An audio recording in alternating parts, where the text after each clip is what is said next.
दूसरी कहानी ये है कि जब मेरा सिलेक्शन हो गया 97 में, मतलब 96 अटेम्प्ट में पहली बार में मेरा सिलेक्शन हो गया था, मैं एक्सटेंशन लेके तैयारी कर रहा था और डीयू में मैं पढ़ा भी रहा था उस समय। तब मैं शायद डीएवी कॉलेज में था या अग्रसेन, मैं 2 जगह पढ़ाया डीयू में, तो उनमें से किसी कॉलेज में पढ़ा रहा था उस समय में। तो उस समय एक लाइब्रेरी है कैंपस में ही, सेंट्रल रेफरेंस लाइब्रेरी, आप जानते होंगे, CRL बोलते हैं, जो विवेकानंद जी की स्टैच्यू है उसके सामने ही वो लाइब्रेरी है। उस लाइब्रेरी में नीचे सब बैठ के पढ़ते हैं और टॉप फ्लोर पे रिसर्च फ्लोर है जहाँ MPhil PhD वाले बच्चे पढ़ते हैं। मैं उस समय शायद PhD कर रहा था या MPhil खत्म हुई थी, वहीं बैठता था, पढ़ता था रोज। कई दोस्त पढ़ते थे हम लोग वहाँ। हम सुबह 8 बजे लाइब्रेरी खुलते ही वहाँ घुसते थे, रात को 1 बजे निकलते थे लाइब्रेरी बंद होने के समय। तो वहाँ एक छत थी, छत पे छोटी सी कैंटीन थी जहाँ हम लोग जब जब बोर होते थे दिन में 3-4 बार जाके चाय पीते थे। चाय पी ली, बिस्किट खा लिया, थोड़ी गप्पे मार ली, वो सब वहाँ करते थे। तो वहाँ मेरे बहुत सारे दोस्त थे, उनमें से कई लोग अब बहुत सीनियर सिविल सर्वेंट्स हैं, कुछ लोग प्रोफेसर हैं डीयू में। 2 बच्चे थे मुझसे जूनियर, 3-4 साल जूनियर थे, बड़े प्यारे बच्चे थे।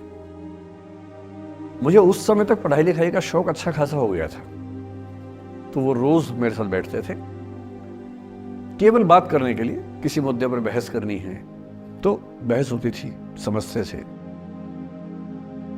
फिर मुझे पता लगा कि वो दोनों रिलेशनशिप में हैं, रिश्ते में हैं।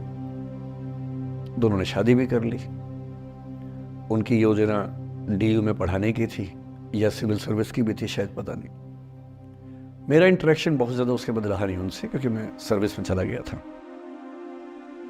इतने जिज्ञासु बच्चे थे दोनों, इतने जिज्ञासु कि उनसे मिलकर तबीयत खुश हो जाती थी, कि हर चीज जानने का मन करता था उनका, हर विषय पढ़ने का मन करता था।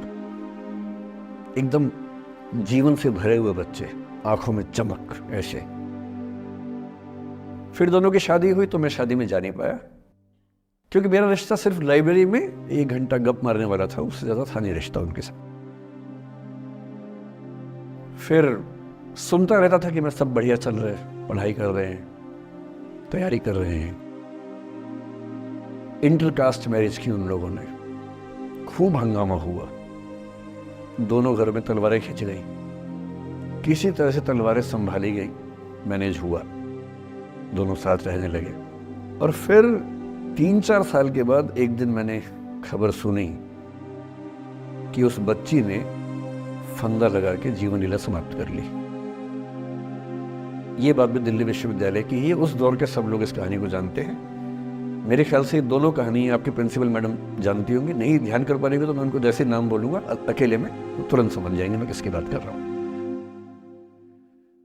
मैं आज तक नहीं समझ पाया कि ऐसा क्या हुआ होगा। तो बाद में अनुमान जो हुआ वो ये, इंटरकास्ट मैरिज, परिवार का दबाव, समाज का दबाव, आपस का दबाव, टॉक्सिक रिलेशनशिप, अंत में उस दबाव को न झेल पाना और जीवन समाप्त कर देना, ये हुआ। ये 2 घटनाएं हैं।